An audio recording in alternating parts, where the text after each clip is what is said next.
Welcome back, everybody, to another episode of Going In Deep, broadcast from Uranus, the official podcast of the Uranus Awards. My name's Zach, and with me is my co-host Mike. Max cannot be joining us this week as he is being a good boyfriend and visiting the lovely Sam. Who's Sam? Sam is Max's other girlfriend in addition to me. So... He's an asshole. He should be with us today. He is. So anyway, we are going to be talking about War of the Planet of the Apes. And this is on the road to the Uranus Awards, where we're reviewing multiple movies, we're talking about them, and we're going over our categories here for Best Picture, Actor in a Leading Role, Actress in a Leading Role. So, you know, if you like what you hear, check out our website, uranus-awards.com, and follow us on Instagram and Twitter at Uranus Awards, and check us out on Facebook. Or you can always... Where can they give us money, Mike? They can give us money. They can passionately donate at Indiegogo or on our Patreon. Please, even $1 would help. We are poor and starving. Can't even get a coffee. Starving, struggling artists. So, yeah, like Mike said, we're talking about War of the Planet of the Apes today. Mike, without spoiling anything, what was it about? Let's see. It was Caesar. If you recall him from any of the previous movies, he's the main character, played by Andy Serkis. He's the leader of this band of intelligent apes, genetically modified, I think. All of them have been. And they're just trying to survive in a world where the humans are desperate, they're scared, and they're not really sure what to do, so they just go start killing them. They're hiding in the woods, and that's where the movie picks up. So you said it right there. Our protagonist is Caesar, played by Andy Serkis. What did you think of that? It's amazing. Like, I can't say enough good things about Andy Serkis and what he does in these movies. So Andy Serkis has done a lot of great stuff. I loved him as Supreme Leader Snoke in Star Wars. I always forget that he even did that. He did, yeah. Well, you probably forgot because he never shows his face. That's true. Except for in the Avengers when he's talking about the Scuttlefish. Oh, yeah, yeah. Pretty adorable. He did okay. He did a pretty good job. Now our antagonist, though, that's Woody Harrelson. And what was his name again in the film? So we were talking about this before we started recording, and I had to look this up on Wikipedia. Woody Harrelson's character is just the Colonel, because throughout the movie, they refer to him as only the Colonel, and we were left, like, wondering, what the hell? Like, what was his name? So, minor spoilers already, but... He wears a military jacket, uniform, whatever you want to call it, with his name on it. And it is a complicated Irish name that nobody can pronounce. And I have no idea why they never even just gave him a first name. Call him Colonel Bob. Please, just anything. Well, he doesn't need a name. He's just the Colonel to the apes. We're not on the human side for this movie. We're on the ape side. Yeah, and he doesn't do anything. Well, so let's bring it back a little bit to the actors like Andy Serkis and Woody Harrelson. What do you like? How did you feel about his acting? Because you don't see him, you can only like really feel how he like delivers his lines, and I guess they probably did a little facial mocap for that. So, like, I mean, what are your opinions on Caesar? I don't think this is anything we haven't seen before. It's nothing revolutionary. We've seen Andy Serkis play Gollum in Lord of the Rings. We've seen him play fantastic Caesar 3 times now. He played King Still Kong. Fantastic. We get it. He can move like an ape. That's great. But he's deserved it, though. He spent that time learning how to work with apes to like really look like an ape and really act like an ape. So here's my thing: is being mindful of the awards, right? The CGI in this is really good. I'm not gonna say amazing. It's not on par with like Avatar or something. Oh, it was amazing. I have to disagree with you there. It's hit or miss. I think there's a lot of times where you're like, wow, this looks really good, and there's a lot of times where this kind of looks like a cartoon. I would say it's like an 80-20 split. More so it looks good.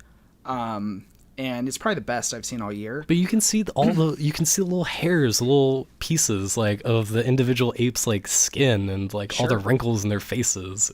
It's like But insane. again, it's not anything we haven't seen before. It's not an evolution of anything great. Well, sometimes you just have to go with like what's happening. You don't have to always look to the mountaintop. You don't always have to be like, whoa, like how are we going to surpass this? Sometimes just like what they present like in the vacuum of like say this movie is like more than enough. So here's another thing too is you have a bunch of highly intelligent apes that you're doing with CGI and mocap, right? So why was there such minimal voice work? I understand, you know, not many of the apes talk, most of them use sign language, but with Caesar having such a prominent role, and especially this being the third film in the trilogy, where was his big monologue? Where was his you know, speech to rile up the apes or something? He's supposed to be a leader. He's literally named Caesar after a king, and we got none of that. We got a couple grunts, and then we have that. He is the leader. Everybody respects him, number one. Okay, and then we also have the androgynous ape that pretty much just speaks. I feel like I have very to. minimal. I feel like I have to defend this movie from you. Like I don't know how to feel about this. Okay, I will say this.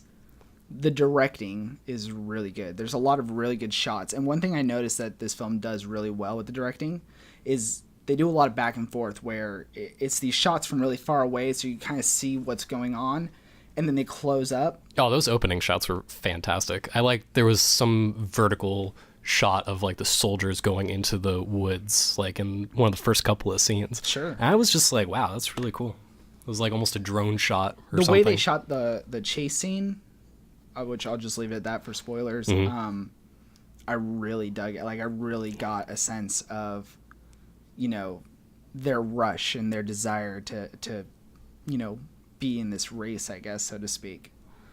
But other than that, I don't have many non-spoiler things to talk about. Do you think we're ready to move into spoilers already? Yeah, probably.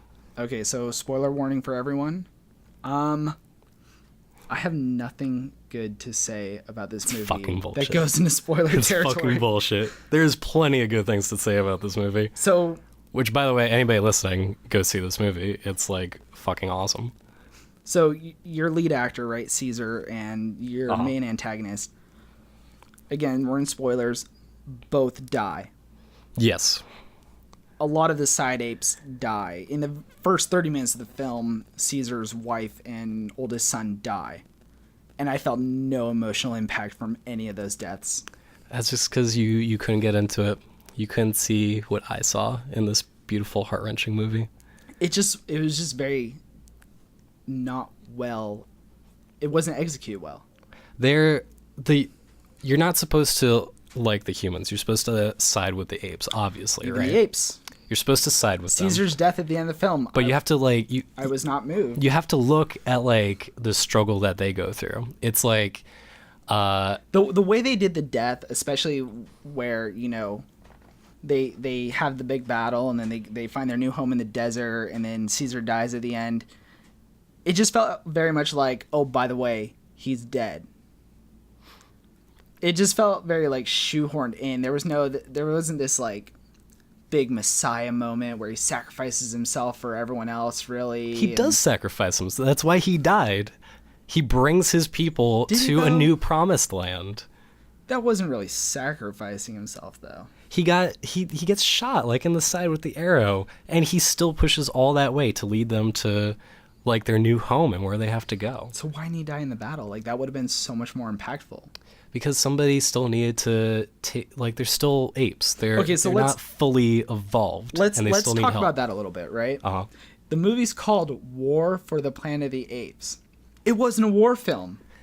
It wasn't a war film. That I will agree with you on. They're pushing the idea of war, and there isn't exactly one. I went into this movie waiting for a big climactic battle of a bunch of apes, just pun intended, going ape shit on a bunch of humans, killing them.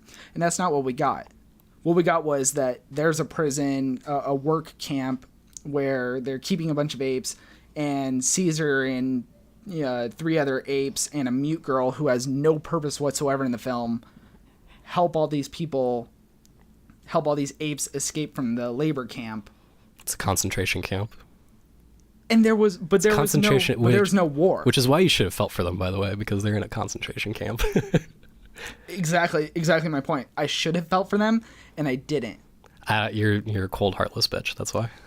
Maybe that's true. The war, I will. It was no Schindler's List. Again, like, I will agree with you. They shouldn't have called it war, but at the same time, war doesn't have to be like us versus them, or like, you know, this huge, like, almost Lord of the Rings, like, army battle or something like that. Like, this is more about, like, I will call them people, but these people, the apes, they need to get away from the danger, and they need to get to a new place where they can be, like, safe. Did you care? That's part of war. Did you care? It's not at just all battles. About the unnamed villain dying. I didn't really care so much that,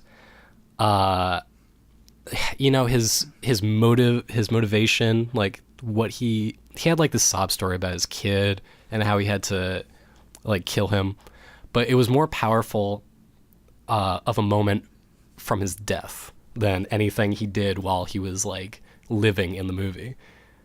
Like, that's the real standoff almost there, where you have Caesar and he's pointing the gun, and the colonel wants him to, like, shoot him because he can't do anything, and Caesar's just like, no, like, I won't do it. So this Makes guy's the going colonel on kill himself. this whole tirade talking about how he's going to prepare for war and build a wall because, the war, by the way, is between other humans for some reason. Well, naturally there's going to be, like, infighting. And then as soon as they come, he just kills himself. I think all in all, my big problem with this movie is you could have skipped it. He doesn't just simply kill himself. You could have though. had a whole other movie starting in their new paradise or whatever, and just had a little intro in the beginning that said, by the way, they fought this one battle and moved their home. And you would have missed nothing. No, this is completely... This is so important for the ape story and where they're going with the trilogy. Because now they're out of the danger. Now they have a civilization where they can grow, they can prosper, and it will become, a planet of apes. Like, this is the starting point for where they get their power. Don't get me wrong, the movie was enjoyable, but it wasn't moving. I really felt so bad for those apes. It was so bad. It was like, I know they're not like humans or whatever, but I felt like this drama for them. Like, it was really powerful for me. Also, fuck you, like, that moment with the colonel shooting himself, like, it's because he became the thing he didn't want to become. But, like, part of the plot the girl's not that important, but part of the plot with her is that she's carrying that virus that makes the humans, like, get stupid. What was that virus? Are they suggesting that, like, the humans are going to become more ape-like? Are we looking like a cross-evolution type deal? Well, they're becoming weaker. Are they about to be extinct? I'm not, because, oh my God, I haven't seen number one, I haven't seen the Charlton Heston movie. And I haven't seen the Mark... ashamed of yourself. I haven't seen the Mark Wahlberg movie in, like, God knows how many years. I only saw it once. So I'm not sure how the humans are in those movies. But at least in the vacuum of this movie, it's that it makes the humans desperate because I guess it's called the simian flu. It's evolving. Right. And it takes their speech away. It makes them dumber, unable to do things. And they're scared of that. The colonel was so scared. He didn't know what to do. This movie could have been improved by having more complex characters, though. We could have had more sympathy for the villain and genuinely felt bad about him killing himself. We could have... Caesar gets a pass because we've had 2 other movies with him. If you remember in the James Franco film, Dawn of the Planet of the Apes... Beautiful movie. He starts off as an infant. So we've seen Caesar from birth to death. Yeah, it's true.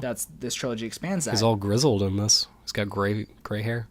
So how are you going to span the better part of a decade watching this character grow from birth to death and make his death completely unimpactful? Just shoehorn it in of, oh, by the way, he's dead. they didn't just shoehorn that in though. You know he's gonna die. He's bleeding out. He's talking to. He's I think bleeding the out, but he character's able to name was walk Maurice. Hundreds of miles, Well, he wasn't walking. He was. They were Okay. riding a horse. Remember, they have horses. and he didn't bleed out that whole trip. Who knows? Maybe they used a little monkey poop or like some leaves or something to bandage him up. Is that your solution? That's my solution. Got it. Should we get into where is this going? Sure. I mean, first thoughts though for where it's going. I'm not sure where it could go. I mean, you just said over about a decade we've seen Caesar grow from like an infant and through his life to his death, which is pretty powerful for like a trilogy, like something like this collected work. So do you think they'll start a new one? They'll follow maybe his son or something? I mean, they could take this wherever they want. There's no clear cut time between where this trilogy ends and where the Charlton Heston kind of movies begin. It could be 100 years, 1,000 years, wherever.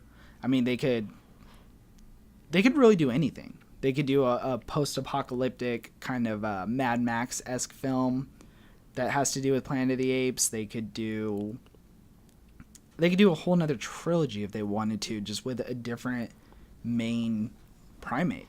So it's fairly open-ended then, huh? Or do it like the original. Bring it back to the humans as the main characters.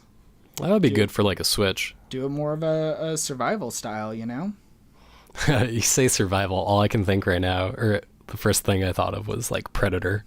You got like apes hiding in woods and like there's one human who's got to be the hero and fight his way out or something. I mean, that's pretty much what the original was. Yeah, that's true. That's pretty much what the original was. I mean, besides that, a big thing with this movie is they're teasing the evolution of the simian virus, right? Yeah.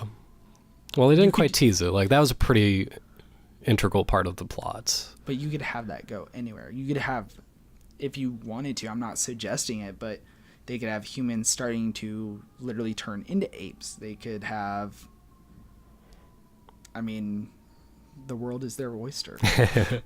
I mean, like, how did the movie do? Do you know by any chance? So, like, sales wise? So this was the highest rated one.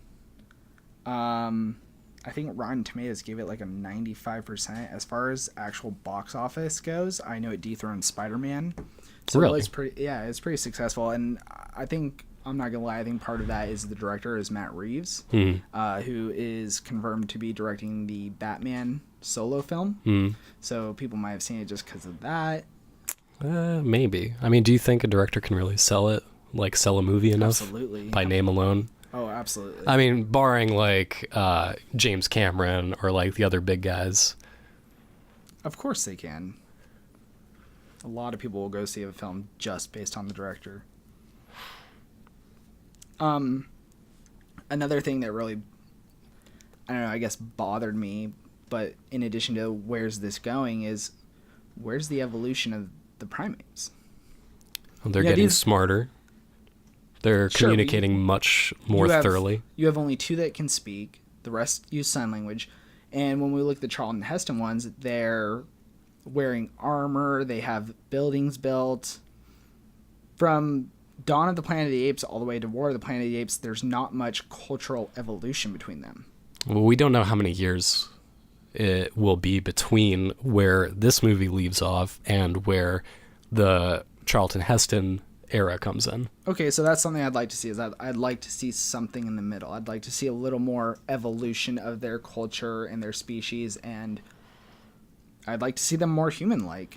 Well, they already have access to guns. They've got spears. They could start where their armors, their houses, their, they'll develop their own civilization. Music, like again, this comes back to the importance of Caesar getting them to where they need to go. And that's how they're going to build their civilization, and that's how they're going to build their culture. Okay, let's see it. Okay, so specifically, what awards would you nominate this for? Personally, I mean, I thought it was a pretty sad death for Caesar. And not just like, I mean, Woody Harrelson was pretty good too. just because it's like right at that moment you like feel immense pity for him. You know what I mean? At least that's just how I felt. Like I didn't feel for him at all when he was like doing his thing, when he was like bringing the apes down. But like right when he dies, it's like kind of sad. Overall, though, the most important thing is probably Andy Serkis's phenomenal acting. Like you can't discount just because he's done this before. He does an amazing job. For a movie with mocap, though, there's not a lot of voiceover. All you need is Andy Serkis and that deep, strong, like Caesar voice. What about like, what do you think about the camera work? So the two that I have for nominating is CGI and camera work, and that is it. But you were even saying that the CGI wasn't like, didn't wow you. I haven't seen anything better this year, though. I mean, we have a lot to come. We're only in like halfway through the year. That's true. Got what's coming up? Star Wars could pull it off. Star Wars. There's Ragnarok. Valerian. Valerian's next week. Yeah. And you said also the camera work. The camera work. I thought the directing was really good. Our 3x3 award. Absolutely. So overall, would you nominate this movie for best movie of the year? Best movie, that remains to be seen. I thought it was a fantastic movie, but I would have to be pretty disappointed by the movies coming later this year to like nominate it for that. I mean, like we just said, Star Wars. We still haven't seen Star Wars. Huge Star Wars fan. I would absolutely not nominate this. A hard no. Think it's a solid unmovable no. It's enjoyable. If you have nothing else to do, go see it, but don't rush out to see it. You heard it here, listeners. Zach's like, hard no, so just don't even bother. Don't even waste your time, because you're not going to feel anything for these apes. All right, so does that just about wrap it up for this week? Yeah, I think so. What do we got coming up? So next week is going to be Valerian. Just a reminder that the official Uranus Awards show is going to be January 14th, live streamed from Mill Iron Studios in New York. Don't forget to follow us on Facebook or Instagram and Twitter at Uranus Awards. And please feel free to donate either $1 or your entire bank account to Indiegogo, or Patreon, that kind of stuff. If you feel like it, maybe just buy us a cup of coffee if you could. So anyway, thanks for tuning in to the second episode of Going In Deep, broadcast from Uranus. We'll be talking about Valerian next week. But for now, this is Going In Deep, Going Dark.